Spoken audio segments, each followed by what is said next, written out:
What's good with you, boy? Nigga. And if you don't know, now you know, nigga. That's tough. That's tough. So I understand y'all wanted me to hear that, and I listened to it with y'all first.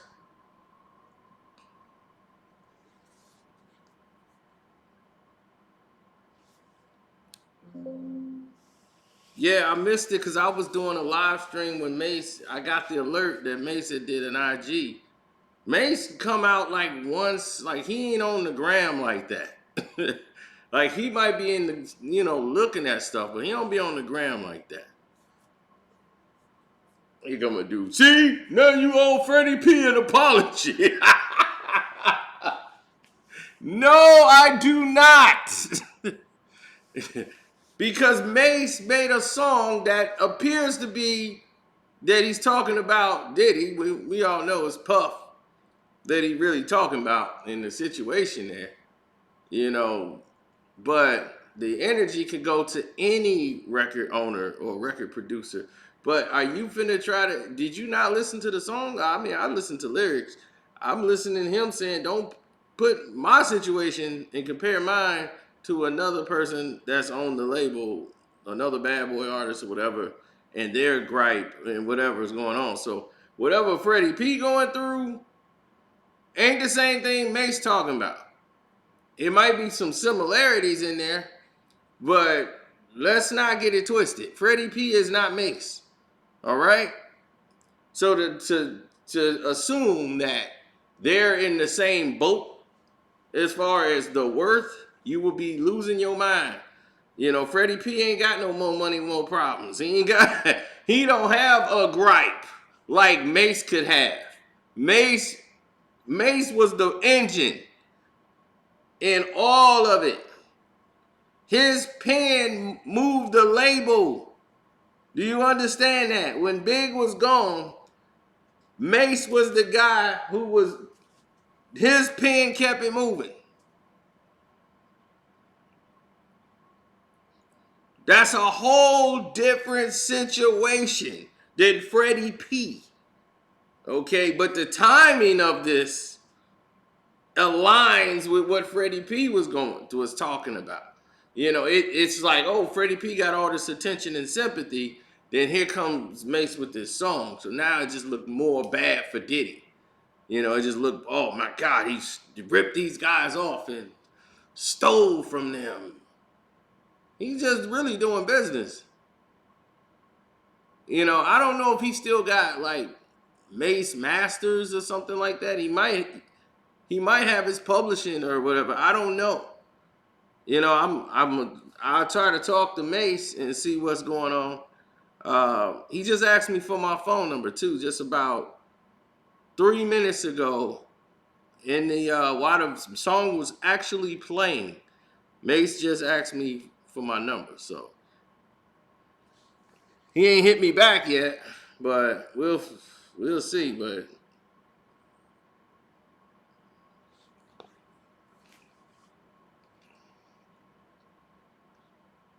we'll see where that stands. But what do I think about it? It's fire. It's Mace. Didn't you hear the bars? And did you not notice it's not laced with profanity? That just shows you real lyrical skill. You don't gotta make a cuss record for it to be hot. You know what I'm saying? When you got the words to say what's on your mind, you can express it in a way where these other artists need to understand that this is how it works.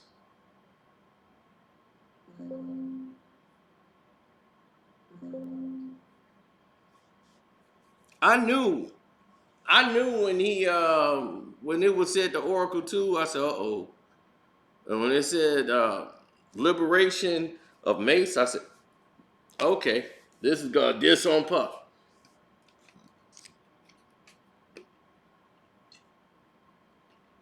But he spoke about a lot of different things. Now, Puff did what basically Dr. Dre did. They did the same thing.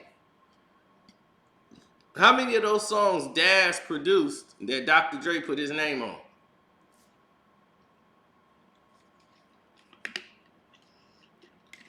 Dre wasn't producing those records, but was getting the credit for them. Puff was doing the same thing. Like Puff and the Hitman, you know, Puff was just doing good business for Puff. And as a businessman, he's doing what other record producers, and this is what they did to get by. Puff was the name.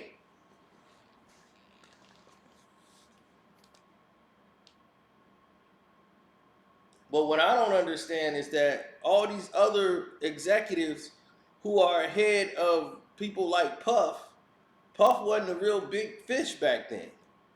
He wasn't the big head of the music mogul and all of this. You know, you got Clive Davis, you had all these other people that was there. The Donnie Limans, all these guys who have made a killing off ripping off artists. Nobody mentions their names. If any of the practices was not right or whatever, then legally you could take them to court and normally get your money.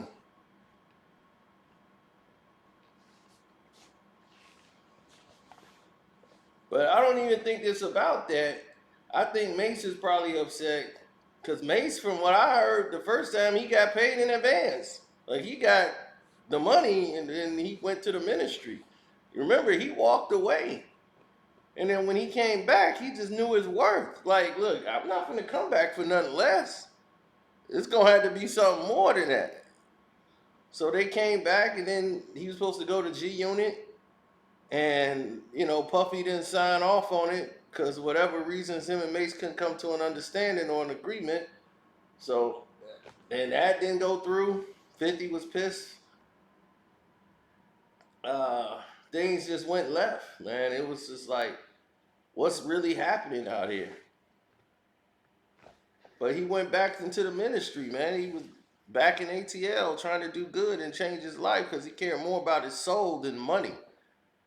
You know, and now he just really, I guess he wants what's his or what he's owed for the work he's put in over the years because he kept the ship moving. Now, if there's a way, you know, he could buy back his masters or whatever, because that's probably, it sounds like to me, that's what he wants. It's either his publishing or masters or something. He want to buy them back. And he probably don't, Puff probably don't even own his masters. He probably have sold them to somebody else or had wanted to sell them to somebody else. So listening to the song, that's what I'm getting out of it. Like this is more about his masters, Mace, who really at some point the artists got to be gifted back their masters, or at least a part of his masters should be there. You know, they worked hard for that. You know, and over the years we've seen artists get screwed over for their publishing and their masters and everything what they're worth. And Mace brought up something like pay, you know, Biggie, what he's basically hinting to is pay Biggie's mom what she's really worth. You know, what the money really is, not just what you've given her. Pay her what she really supposed to be getting. Meaning that Puff might be doing something shady in that department with Miss Wallace. So he's bringing a lot of different things to the light, to the forefront. You know, I was catching that off. This is all first listen. You know, I listen to lyrics. So when I hear somebody actually saying something that means something and they have lyrics, it's not about just a hot beat. You got to have some words to go with it. And when you listen to the way he does it and the different styles that he used in delivering it, it's more modern. So the younger kids can get into it. You know what I'm saying? So it just shows you his range.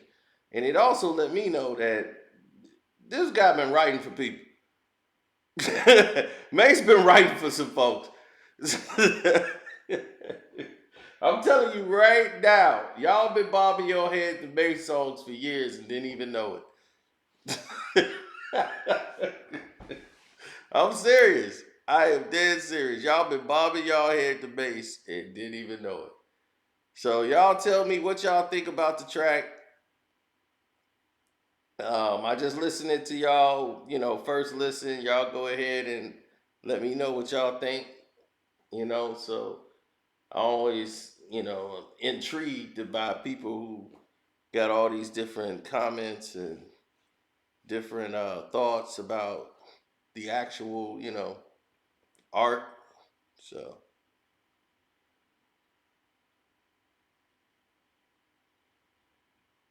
so I know most of y'all got up on Mace when he did the Oracle. Right, and somebody saw my video. Right, me and Mace spoke. Right, we good, man. Good positive brother. You know what I'm saying? Real positive brother. That was the first time me and Mace had ever spoke. It was like after that. But he's all about positivity. He's not about nonsense. That's why he don't like to really be on social media, do like 50,000 interviews. He like to say what he want to say and then be out. That's it. So I don't know, man. I'm hoping he drops some music, man. Just drop it and make an independent mixtape or whatever and put it out. The people will support it. He got people that's gonna push it because he can rhyme. Period. You can't take. That's the thing about Mace is that he's got the heart to do this forever.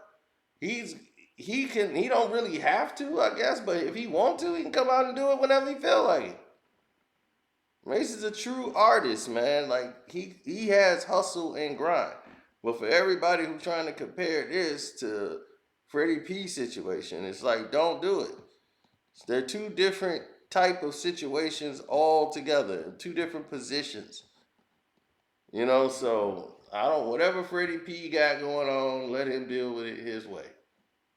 But this is Mace's story. Mace is talking about him and his situation. So, like he said, don't compare my situation to any other people who got some bad boy just, you know, might be a little disgruntled, but people like G Dep, the people he knew while he was there. I don't think he was around when making the band was around or whatever, but the people that was around when he was doing it, that was a whole different mix, a whole different way. I don't know. He might link up with Freddie P and all those guys. I don't know. It might, maybe that's what Freddie P need is somebody like Mace. Who knows? But I just don't like going the sympathy route. You know what I'm saying? You want to do something, put out a song. You know what I'm saying? Put us, but don't come out here crying and talk. Do you see Mace coming out here crying and talking about, I can't do this. I've been thinking about taking my life. And it's like, dude, stop playing. Don't play the mental health card, man. Don't do that. Because now people going to feel sorry for you because we lost too many people. And then now it's like, oh no, I wasn't going to take myself out. No, I was just saying, I was just that frustrated. So now it's like, okay, he's doing a press tour now, off of that, and going around getting the sympathy. So it's like there's two different things. I don't like the people that's playing with it. That's my approach. Let's not come at it from a sympathy perspective. Do you see Mace come at that with a sympathy? He put out a track, let people hear it. Y'all make your own conclusions on what it was. You see what I'm saying? But do you see him crying? I don't see him crying. You see him like whining and begging?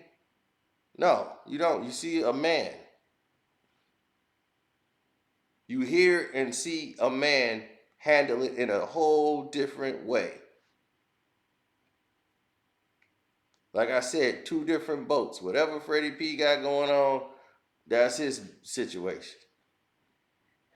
That he want to try to deal with it 20 years later. So that's his situation. Um,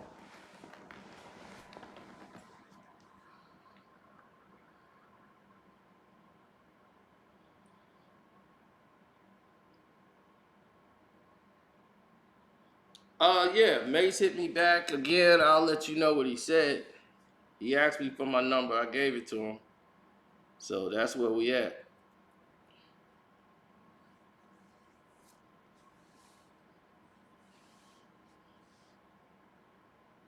Yeah, it's been a minute since we spoke. Like I said, he comes and then he goes. He comes, then he goes. You know, that's just how it is. He was on. I was thinking about Mace one too long ago, and I remember I sent something to him. It's like, man, God bless your family and this and that, just out the blue. I didn't know this was even coming, cause I was just like, man, I ain't heard from Mace in a while. I hope he all right. And that was in February. That was like exactly a month ago.